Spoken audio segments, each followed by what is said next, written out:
Okay, let's unpack this. If there's one reliable sinkhole for company time, for team morale, it's got to be the poorly run staff meeting. Oh, absolutely. So today, we're doing a deep dive into your sources. These are practical guides, actual strategies that promise a real shortcut to running great meetings. Exactly. Our mission here is to move past the basic checklist. Hmm. We want to distill the critical actions in the specific language that can turn that mandatory check-in into a real driver of performance And connection, right? and connection. It's about how leaders actually communicate in these moments. So for a new manager, the foundation seems pretty clear. Set a regular schedule, use a standard agenda. But the sources, they add this leader's twist right away. They do. The real power move is knowing when to just cancel the meeting. If it can be an email, send the email. It shows you value their time. And that discipline is, it's crucial because it links to the bigger goal. I mean, yes, project objectives are important. Of course they are. But the sources really emphasize that overall team cohesion, that connection and cooperation.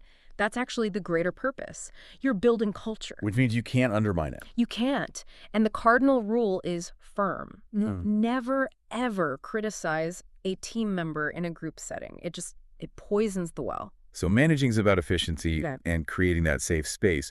But the leadership piece, that's about building energy. How do Yeah. we make that jump? It starts with being intentional. Leaders use the meeting to actively reinforce the team's mission. They come prepared. They have talking points, challenging questions, and specific praise. Right. And they strike a really critical positivity balance. The guideline is something like a 3 or 4 to 1 ratio. 3 or 4 positives for every negative point. Exactly. Okay, that sounds great on paper, but if a team is stressed, if they're missing targets, how do you avoid that praise feeling, forced? That's the key. It's not about empty compliments. You shift the structure. You make the meetings action-focused. So you move past the problem quickly. You move immediately to the solution. You identify the problem, then agree on, identify, and assign clear action points. Accountability is assigned, or even better, someone volunteers for it. And part of that is making sure you hear from everyone, not just the loudest voices. Absolutely.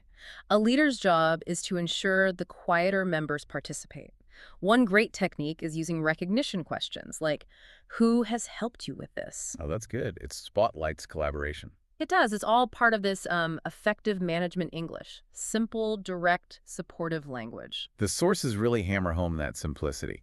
Even just saying thank you before you ask a top performer for more work. It changes the entire tone, doesn't it? It really does. And they mention humor, too, using it to, keep the energy up or cut the tension when people disagree. Yes, and speaking of tension around time, that focus on efficiency, on time as company money, leads to this really unique tool. Go. The 15-minute Stand-Up Monday team meeting.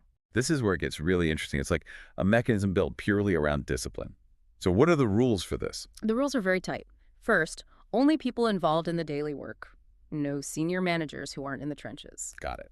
Second, the 15-minute clock is sacred. Third, everyone stands up. It keeps the energy high. And finally, my favorite, the ball rule.